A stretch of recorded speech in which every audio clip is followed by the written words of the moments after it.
Hello. In this video, we want to look at if the demand function is given by p equals 16 minus 1.25q, find the marginal revenue when q equals 5. So we know the revenue as a function of the quantity supplied is the price as a function of the quantity times q. Now, I didn't write it like this last time. All I did is I wrote p times q.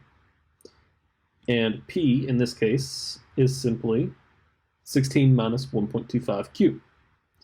So we're going to make this 16 minus 1.25q times q.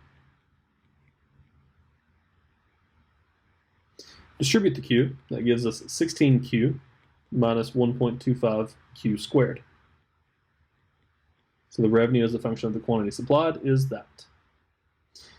Now it wants the marginal revenue when q equals 5, which means we need to find the derivative, r prime of q.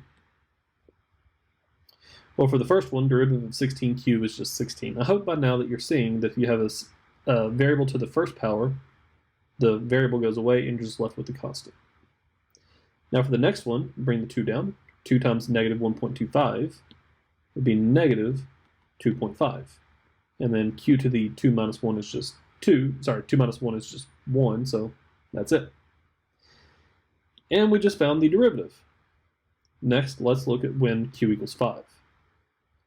Plug in 5 for q, and it gives me r prime of 5 is 16 minus 2.5 times 5.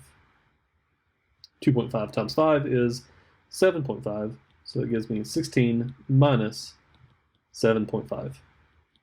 So r prime of 5 is that, and 16 minus 7.5 would be 8.5. Now, if we are working in dollars and units or something like that, the units here would be dollars per unit. But if you have decimals for your dollars, make sure they go out to the pennies. So it'd be 850 per unit, assuming that that's what it was. So we can't assume that here, so I'm just going to leave it as 8.5. Alrighty. Well, I believe that's it for this video. I'm going to go ahead and end it here, and I will see you in the next one. Have fun.